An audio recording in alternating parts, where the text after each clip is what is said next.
आपली माणसं आपला देश पाहत रहा जनादेश।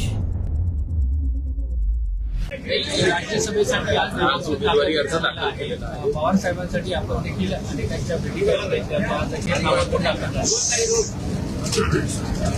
आज आम्ही सगळे फॉर्म भरण्याच्या निमित्ताने इथे आलेलो आहोत। आता बघूया पुढे काय होतं। एक अशी चर्चा आहे की पवार साहेबांना काँग्रेसने पाठिंबा दिला, मात्र राष्ट्रवादीचं विलीनीकरण होणार नाही असं ठाकरे आणि काँग्रेसने दोघांनी अटी शर्ती घातल्या होत्या अशी माहिती। मला बऱ्याच माहिती असतात, अनेक वेळा ज्या मलाही माहिती नसतात त्याही तुम्हाला माहिती असतात। दुसरीकडे आदित्य ठाकरे यांच्याकडनं वारंवार कुठेतरी ट्विट करण्यात आलं। अहो ही लोकशाही आहे, प्रत्येकाला बोलायचा अधिकार आहे या देशात। आदित्य ठाकरेंकडनं कुठेतरी ट्विट करण्यात आलं की आम्ही अजूनही जागा सोडलेली नाही वगैरे। आज जर का पाहायचं तर ते उपस्थित देखील नव्हते, कुठेतरी नाराजी आहे। आज सगळे तेंडुलकरांकडे लग्न, एक तर मी उद्धवजींकडे परवाच्या दिवशी उद्धवजींना भेटायला गेले होते आणि आज संध्याकाळी 6:30 वाजता मी पुन्हा मातोश्रीवर जाणार आहे रश्मिताई, उद्धवजी आणि आदित्य आणि सगळ्या फॅमिलीला भेटायला आज संध्याकाळी 6:30 वाजता।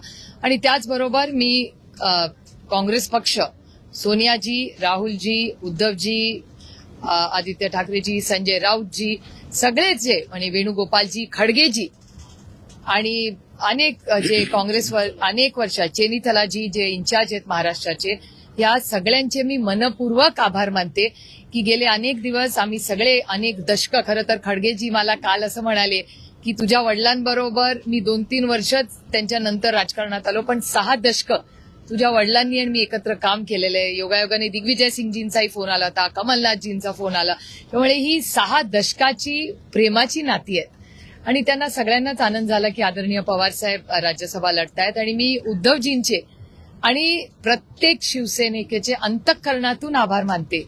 आणि योगायोग बघा की 2006 मध्ये मी राज्यसभेत पहिल्यांदा जेव्हा गेले तेव्हा मला अतिशय प्रेमाने, तेव्हा बाळासाहेब हयात होते आणि माझंही इलेक्शन बिनविरोध 2006 झालं होतं। आणि आज 20 वर्षानंतर बाळासाहेब आपल्यात नाहीत, पण काँग्रेस पार्टी आणि शिवसेना आणि आता जे चित्र साधारणपणे दिसतंय की सगळ्यांनीच, महाराष्ट्रातल्या सगळ्याच पक्षांनी एक समंजसाची भूमिका मांडलेली दिसते आता तरी जी काय बातमी येत आहेत। आणि असं दिसतंय साधारणपणे की हे सगळं इलेक्शन बिनविरोध होईल अशी परिस्थिती, असं एक साधारण चर्चा ही मी आता आधी ऐकलेली आहे। त्याच्यामुळे महाराष्ट्रातले सगळेच पक्ष समंजसपणे आणि एक सुसंस्कृत महाराष्ट्र, कैलासवासी यशवंतराव चव्हाणांचा जो महाराष्ट्र होता त्याच्यात विरोधक हा आपला शत्रू नाही, ती वैचारिक लढाई आहे। आणि तीच संस्कृती आज या इलेक्शनमध्ये आपल्याला दिसते। ही आपल्या सगळ्यांसाठी एक अभिमानाची गोष्ट आहे। हीच तर महाराष्ट्राची आन बान आणि शान आहे आणि ही संस्कृती जपवण्यासाठी सगळेच प्रयत्न करतायत। ही एक आनंदाची आणि समाधानाची गोष्ट आहे।